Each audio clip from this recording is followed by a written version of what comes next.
लिपटे हुए जीव को उठा करके संतों के चरणों में बिठा देने का ये शक्ति अगर किसी में होती है तो केवल गुरु में होती है। जो ये बालक, जो दास आपका सामने खड़ा है, कभी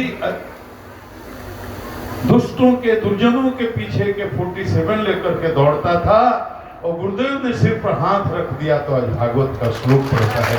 ये गुरु की महिमा है। तो शीश कटाए गुरु मिले तो भी सस्ता जान। ये गुरु तत्व ऐसा होता है कि प्राण देने पर भी ऐसे सदगुरु मिले तो ये बहुत ही सस्ता सौदा है। आज पहली बार गुरुदेव भगवान की शरण में काशी के इतने बड़े विद्वानों के बीच में बोलने का अवसर प्राप्त हुआ है। और गुरुदेव तो मुझे सुनते रहते हैं, जो बालक कहतो तरि बाता, सुने ही मुदित मन पितु और माता। उस भाव से गुरुदेव सुनते हैं।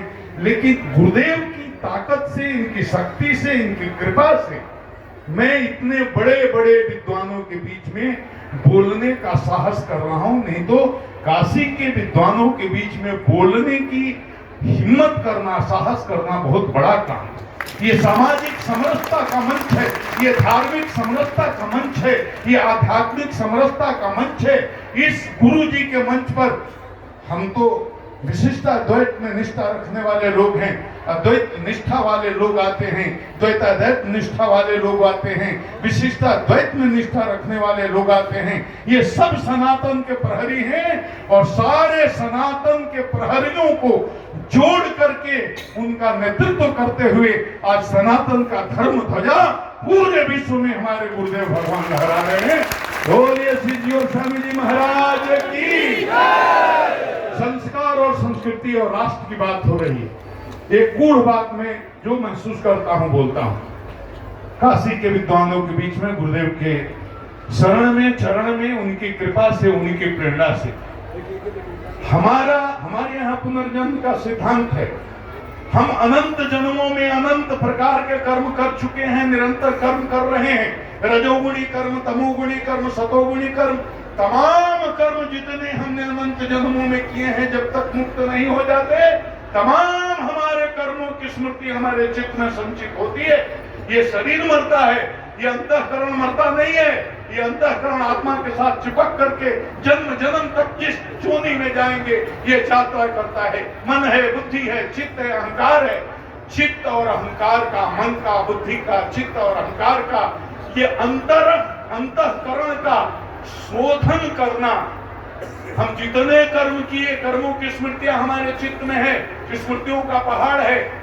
हमारे द्वारा किए गए कर्मों की संचित जो स्मृतियां हैं उन्हीं का नाम संस्कार है। वो उन्हीं का नाम संस्कार है। एक हमारे विद्वान महोदय ने कहा, राष्ट्र की ये प्रजा ही राष्ट्र है, तो प्रजा के पास मूल्य क्या है? मूल्य आते हैं इसी संस्कार से।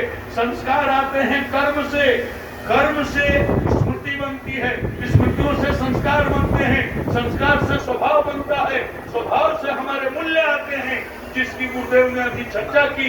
क्षमा है, दया है, करुणा है, सेवा है, तपस्या है, त्याग है, समर्पण है और संतों और भगवान के प्रति शरणागति का भाव है। ये हमारे सांस्कृतिक मूल्य हैं। इसीलिए भारत विश्व गुरु है। हमारी संस्कृति का बाह्य स्वरूप देखिए, यज्ञ है, गो सेवा है, अतिथि सेवा है, दान है, संत सेवा है। लेकिन अंतः स्वरूप देखेंगे तो यही है मूल्य हमारे संस्कृति के अंतः स्वरूप हैं। संस्कृति वृक्ष के फूल हमारे मूल्य ही हैं। क्षमा है, दया है, करुणा है, सेवा है, त्याग है और राष्ट्र प्रेम, सनातन प्रेम। संस्कृत के अमृत बेल को सींचने वाले माली हमारे ये संत लोग हैं, हमारे काशी के विद्वान लोग हैं। यही लोगों माली हैं जो संस्कृत की इस अमृत बेल को सींचते हैं। तब इस अमृत बेल से क्षमा, दया, करुणा, सेवा